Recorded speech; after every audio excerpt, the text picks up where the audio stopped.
कंगना रनौत ने एक मूवी बनाई है इमरजेंसी, जिसके अंदर इन्होंने जो अकाल तख्त साहब है हमारे सिखों के जो सर्वोच्च स्थान है उसको डिग्रेड करने की कोशिश करी है उसके नाम पे। और जो हमारे उस समय के मौजूदा जथेदार थे संत जरनैल सिंह, उनको एक आतंकवादी के तौर पे पोर्ट्रे करने की कोशिश करी है, जो कि बिल्कुल ही बेबुनियाद है, क्योंकि कोई भी ना तो एफआईआर ना कुछ ऐसा उनके खिलाफ था। क्योंकि एक धर्म युद्ध मोर्चा जो आनंदपुर साहब रेजोल्यूशंस को इम्प्लीमेंट करने के लिए लगाया गया था, उसको सरकार ने गलत ढंग से ले जाके हरमंदिर साहब पे हमला किया और वहाँ पे निर्दोष लोगों का कत्ल किया, जिसमें उस समय के मौजूदा जथेदार संत जरनैल सिंह भी शहीद हो गए।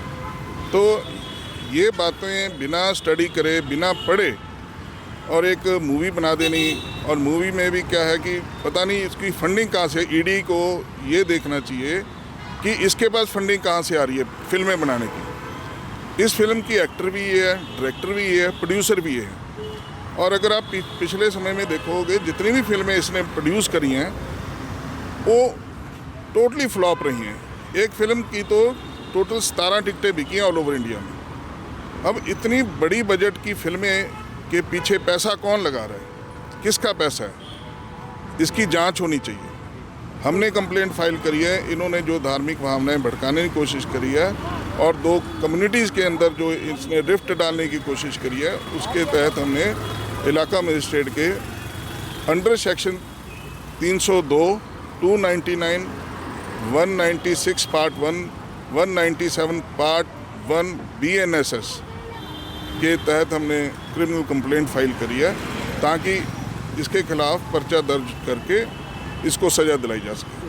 सर इसके साथ क्या सज़ा हो सकती है और कब की तारीख है? इसकी अगली तारीख हमारी 17/9 है और इसके अंदर जो है मैक्सिमम 2 साल की सज़ा का प्रावधान है। हाँ जी। तो आपको क्या लगता है इस तरह की फिल्म बनाने का क्या उद्देश्य है, जो ऐसे क्या क्यों बनाया गया? देखो, जो इनका पिछले समय का किरदार रहा है अब तक का, वो यही है कि ये एंटी नेशनल है ये औरत, और ये हमेशा से ही सिखों को टारगेट करती रही है। चाहे वो किसानी आंदोलन में आप देखो, इन्होंने जो किसान हमारी माएँ थी, बहनें थी, उनके खिलाफ जिस तरह की शब्दावली इस्तेमाल करी है।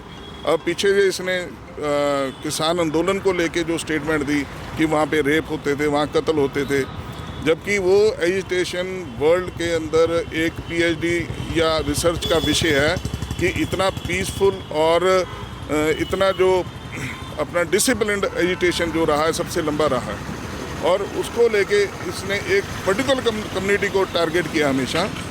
चाहे वो इमरजेंसी जैसी फिल्म हो, चाहे किसानी आंदोलन हो, इसने हमेशा ही एंटी नेशनल बातें करी हैं सिखों के खिलाफ। सिख वो कौम है जिन्होंने सबसे ज़्यादा कुर्बानियाँ हिंदुस्तान के लिए दी हैं।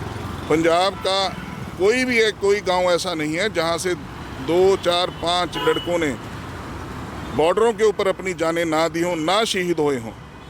और ये हमें देशभक्ति के सबक सिखा रही है।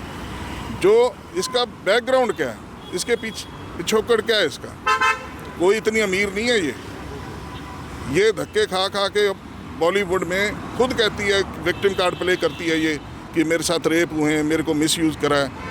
तो ये खुद इन चीज़ों को एडमिट करती है, और अचानक इसके पास इतना पैसा आ गया कि ये बड़ी बजट की फिल्में हैं, वो सिर्फ हिस्ट्री को डिस्टॉर्ट करने के लिए बना रही है। चाहे रानी लक्ष्मी बाई की फिल्म थी, उसमें इसने इतिहास को डिस्टॉर्ट करने की कोशिश करी। ऐसे बहुत सारे एक्ट है उसमें जो कभी हुए ही नहीं, जो इन्होंने फिल्म में, क्योंकि ये डिजिटल डॉक्यूमेंट बन गया। अब कोई भी फिल्म है, ये 200 साल बाद, कोई 300 साल बाद बंदा देखेगा इसको, तो वो तो यही सोचेगा कि पास्ट में यही हुआ होगा।